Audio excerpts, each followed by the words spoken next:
Ever wondered why we yawn all day, but dream of changing the world in a major way? It's the Bored and Ambitious Show. All roads lead to Rome, the ancient world's first information superhighway. Look down at Europe from space. Watch the highways threading through mountains, spanning rivers, connecting capitals. Now look closer. These routes, the arteries of modern civilization, they're not new. They're ancient. The A1 cutting through Italy follows the Via Flaminia. The A5 crossing France traces the Via Agrippa. Britain's A2 is Watling Street, the same path Roman legions marched 2,000 years ago. Across the continent, modern engineers didn't choose these routes. Roman surveyors did, 20 centuries ago. And we're still following them. 50,000 miles of stone, carved through mountains, stretched across deserts, bridging rivers that had never been crossed. The Romans built a network so vast, so precisely engineered, that sections remain usable today, 23 centuries later. But here's what should stop you cold. We didn't just preserve their roads. We kept using their routes. Why?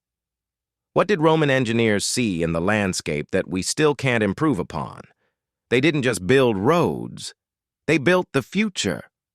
And we're still living in it. Before Rome, roads were an afterthought. Packed dirt that turned to rivers of mud every spring. Dust bowls every summer. Carts sank to their axles. Armies crawled. If you wanted to move anything of value, grain, silver, armies, you waited for calm seas and fair winds. For 3,000 years of civilization, humanity had built pyramids, ziggurats, and palaces, but no one had solved the road.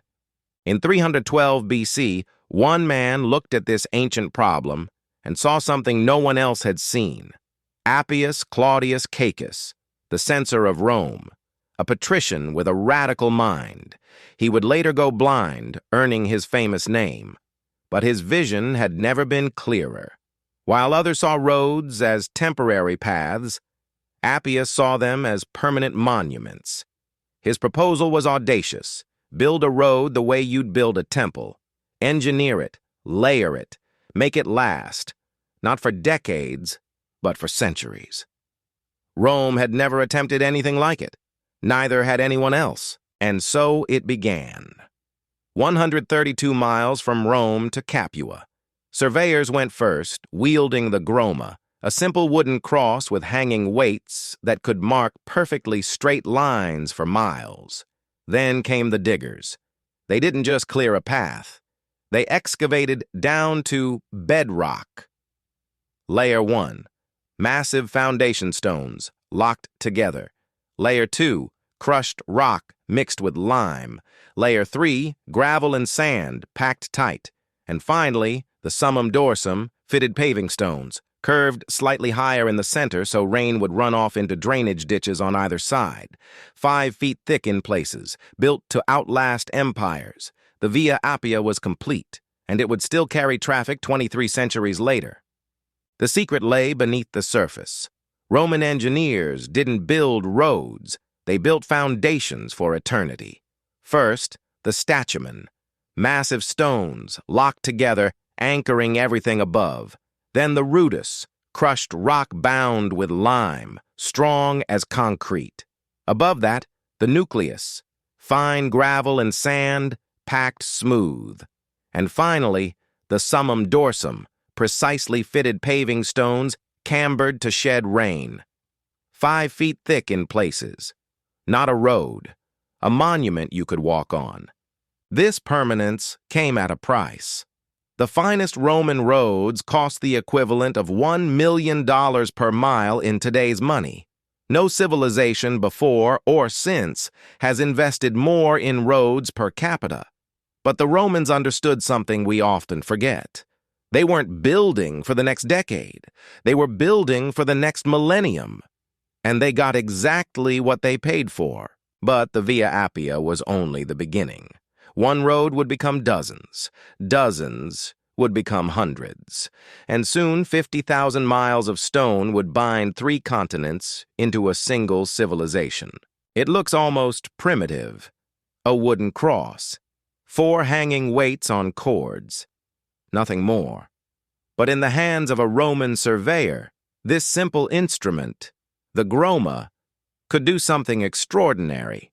Sighting along those weighted cords, a surveyor could establish a perfectly straight line stretching for miles, across valleys, over hills, through forests no one had mapped.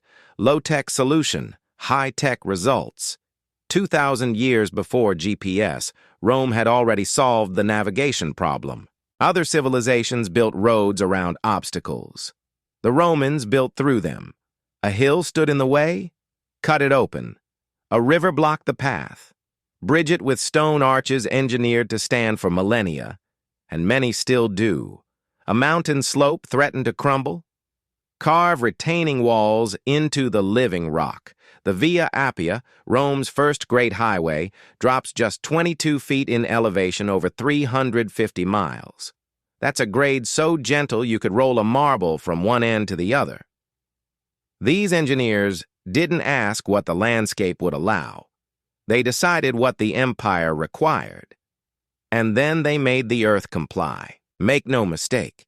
These were not improved trails, not wider footpaths, not better versions of what came before.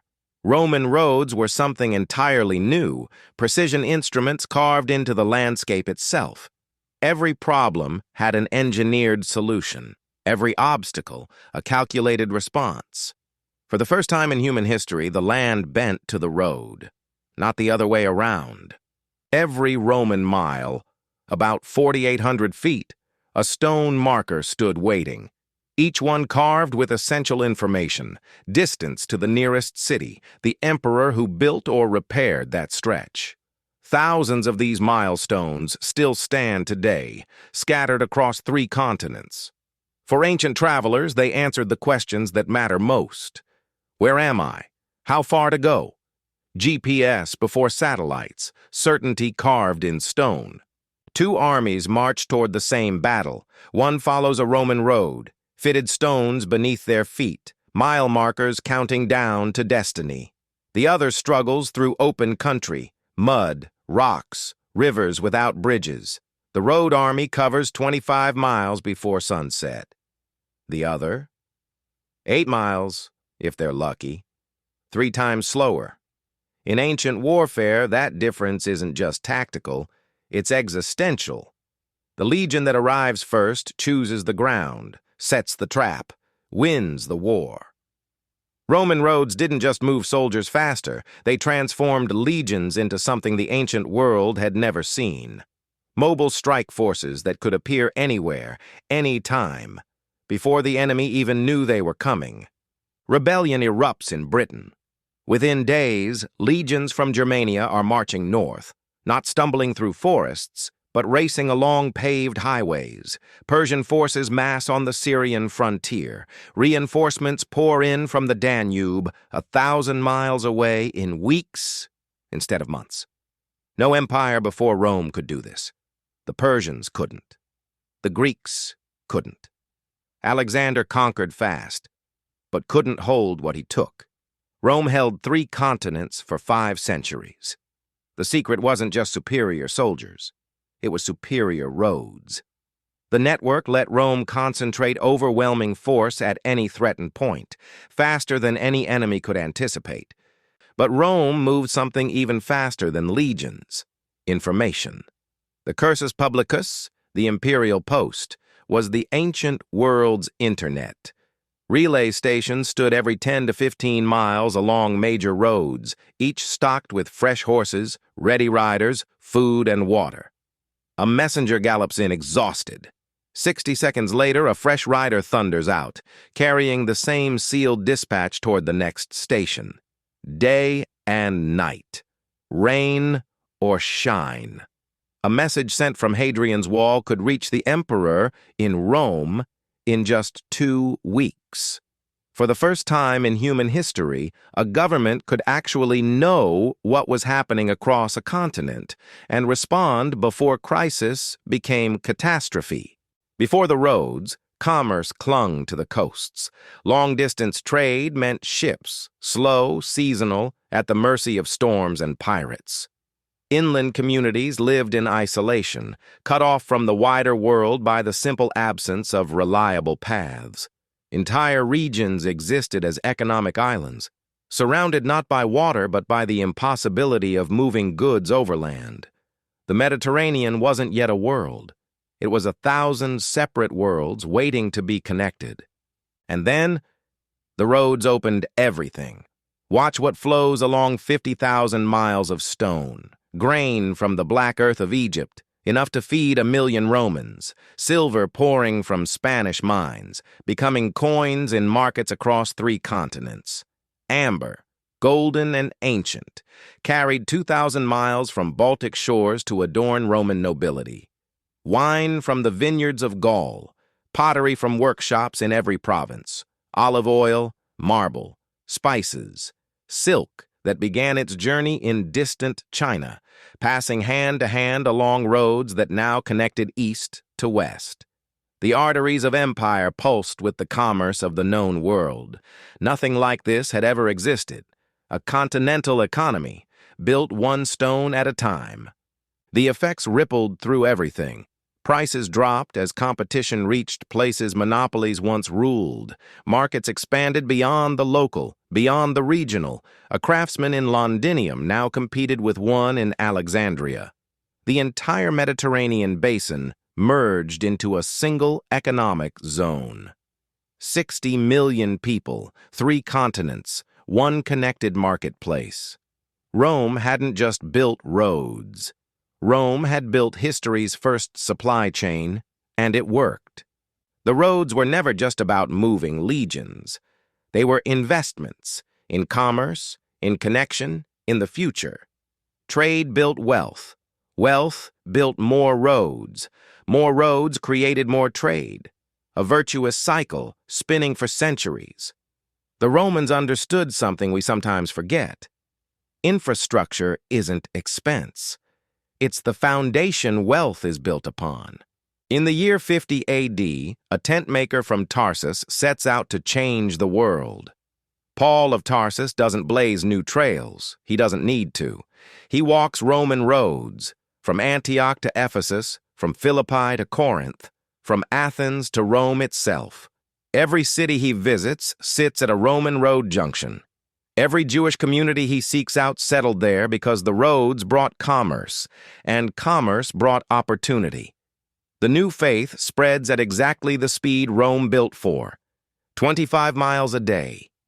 Christianity's map is Rome's map. The roads carried something invisible, yet permanent. Latin, not imposed by decree but spread by commerce, administration, and daily conversation along the highways. In Gaul, Celtic fades. In Iberia, Iberian tongues fall silent. In Dacia, Thracian disappears. What remains? Latin, transformed by local accents, local needs, local poetry. French, Spanish, Portuguese, Romanian. The roads didn't just move goods, they moved grammar, vocabulary, the very sounds people made with their mouths. Infrastructure shaped language itself. Greek philosophy reaches a villa in Britain. Egyptian mystery cults find followers in the German forests. Persian sun worship enters Roman barracks. Indian spices reach Gallic kitchens. The roads were more than stone and gravel. They were conduits of civilization itself, carrying humanity's ideas, beliefs, and dreams from one horizon to another. Every road a river, every mile a conversation. In the heart of the Roman Forum stood a monument like no other, the Miliarium Aureum, the Golden Milestone. From this single point, every distance in the empire was measured. Not a metaphor, not poetry, geography. 50,000 miles of stone roads radiated outward from where we now stand, to the cold shores of Britain, to the deserts of Syria, to the Atlas Mountains of Africa. All roads lead to Rome, because Romans made it literally true. 29 great military highways, 372 major roads, 50,000 miles of engineered stone, enough to wrap twice around the earth. Watch it come alive, from Rome to Londinium, Rome to Alexandria, Rome to Babylon. 3 continents, 60 million people. 1 connected civilization. No empire before had attempted anything like this. No empire after would match it for 1,500 years. This was the nervous system of the ancient world, and Rome was its beating heart. September 476 A.D. The last Western Roman emperor, a teenager named Romulus, surrenders his throne to a Germanic warlord. The empire that built the world is gone. The legions that once marched these roads disbanded. The engineers who maintained them scattered to the winds. No one would repair the cracks anymore. No one would clear the weeds. And yet, the roads remained. Because the Romans hadn't built for an empire. They'd built for eternity. Watch what happens next. The year 800. Charlemagne's cavalry thunders down the Via Francigena, forging a new empire on old Roman stone. The year 1100. Pilgrims by the thousands walk the Via Domitia toward Rome, toward Canterbury, toward Santiago, their medieval boots wearing grooves into ancient paving. The year 1300. Venetian merchants load their mules with silk and spices, following routes surveyed by men dead a millennium. Different travelers, different centuries, different worlds, same roads. The infrastructure had outlasted the civilization that built it, and it wasn't finished yet. 1,000 years, no maintenance, no imperial funding, no master plan, and still, when medieval travelers needed to cross Europe, they walked on Roman stone. The empire had fallen, but its gift to the future, that endured. The roads were too well built to fail, and too useful to forget. Pull up a map of modern Europe. Trace the A1 through Italy. You're following the Via Flaminia. The A5 through France, that's the Via Agrippa. Drive Watling Street through London, and you're on the A2, the same path Roman legions marched nearly 2,000 years ago. Now zoom out. Across the entire continent, the pattern repeats. Modern highways threading through ancient corridors, not dozens of routes, hundreds. The Romans didn't just build roads, they wrote the blueprint for how Europe would move, forever. Here's the remarkable truth. Modern engineers often can't improve on Roman choices. The best pass through the Alps 2,000 years ago is still the best pass today. The gentlest crossing of a river plain, still gentle. Geography doesn't change. Mountains don't move. And the Romans, with nothing but surveying poles and patience, found the paths of least resistance through an entire continent. When today's highway planners plot new routes, they frequently arrive at the same answer Roman engineers reached with far less technology. Some solutions are simply timeless. The Romans understood something profound, something we're still learning today. Infrastructure isn't just useful, it's foundational. Every great achievement of their civilization rested on those stone roads. Trade flourished because merchants could move goods reliably. Culture spread because people could travel safely. Government functioned because information flowed quickly. Military power projected because legions moved efficiently. Remove the roads, and Rome collapses. The Romans didn't just build an empire, they built the platform on which an empire could exist. They could have built cheaper, packed dirt, wooden bridges, good enough for a decade. Instead, they chose stone, 4 layers deep, precision cut, cambered for drainage, engineered to endure. It cost them a fortune, the equivalent of $1 million per mile. But Here's what that choice bought them. We're still using those roads today, not as monuments, as highways. 2,000 years of return on investment. That's not construction, that's a commitment to the future. Modern highways, fiber optic cables, global shipping lanes, different technologies, same challenge. Connect people, move ideas, build networks that make everything else possible. When engineers plot a new European motorway, they often find themselves tracing lines first drawn by Roman surveyors. We're still solving their problem, still learning from their solution. 50,000 miles of stone roads served Rome for 5 centuries. Then they served medieval pilgrims, Renaissance merchants, Napoleonic armies, and now us. 2,000 years of subsequent civilizations, all traveling the same paths. That's what it means to build something that matters. Not monuments to be admired from a distance. Infrastructure that shapes life for generations you'll never meet. The Romans who laid those first stones on the Via Appia couldn't imagine automobiles. But they built for them anyway. All roads still lead to Rome, because Rome built them to last.